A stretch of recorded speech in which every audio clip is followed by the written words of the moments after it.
Hi all welcome to football arena. കഴിഞ്ഞ champions league മത്സരത്തിൽ ബാഴ്സലോണക്ക് സ്വന്തം മൈതാനത്ത് വെച്ചുകൊണ്ട് പരാജയപ്പെടേണ്ടി വന്നു. 1-നെതിരെ 2 ഗോളുകൾക്കാണ് PSG പരാജയപ്പെടുത്തിയത്.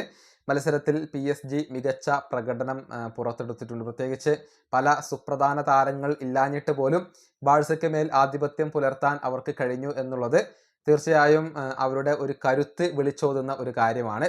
ഇതുമായി ബന്ധപ്പെട്ട ഒരു റിപ്പോർട്ട് RMC സ്പോർട്ട് ഇപ്പോൾ പ്രസിദ്ധീകരിച്ചിട്ടുണ്ട്.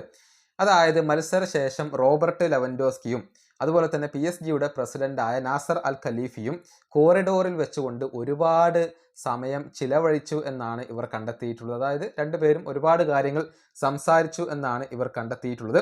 അതായത് ഈ മത്സരത്തിലെ PSG പ്രകടനത്തിന്റെ കാര്യത്തിൽ റോബർട്ട് ലെവൻഡോസ്കിക്ക് വലിയ ഒരു താല്പര്യം തോന്നിയിട്ടുണ്ട്. അതായത് ഈ PSG ടീമിൽ അദ്ദേഹത്തിന് വളരെയധികം മതിപ്പ് ഉണ്ടായിട്ടുണ്ട്. മാത്രമല്ല ടീം സ്പിരിറ്റിനെ അദ്ദേഹം അഭിനന്ദിക്കുകയും ചെയ്തു എന്നുള്ളതാണ്. അതായത് ടീമിന്റെ ഒരു പ്രകടന മികവിനെ അഭിനന്ദിക്കുകയാണ് അദ്ദേഹം ചെയ്തിട്ടുള്ളത്. നാസർ അൽ ഖലീഫിയോട് PSG എന്ന ഈ ടീമിനെ കുറിച്ചാണ് റോബർട്ട് ലെവൻഡോസ്കി സംസാരിച്ചിട്ടുള്ളത്. പിന്നീട് ഇരുവർക്കുമൊപ്പം ലോക്കർ റൂമിലേക്ക് എത്തിയത് FC ബാഴ്സലോണയുടെ പ്രസിഡന്റായ ജോയൻ ലാപ്പോർട്ടയാണ്. അദ്ദേഹവും നാസർ അൽ ഖലീഫിയെ അഭിനന്ദിച്ചു എന്നാണ് അറിയാൻ കഴിയുന്നത്. അതായത് PSG പ്രകടനം ജോയൻ ലാപ്പോർട്ടയെ അത്ഭുതപ്പെടുത്തിയിട്ടുണ്ട് എന്നാണ് RMC സ്പോർട്ട് കണ്ടെത്തിയിട്ടുള്ളത്. കുറച്ചു കാലമായി ഞാൻ കാണുന്ന ഏറ്റവും മികച്ച ടീം ഇതാണ്.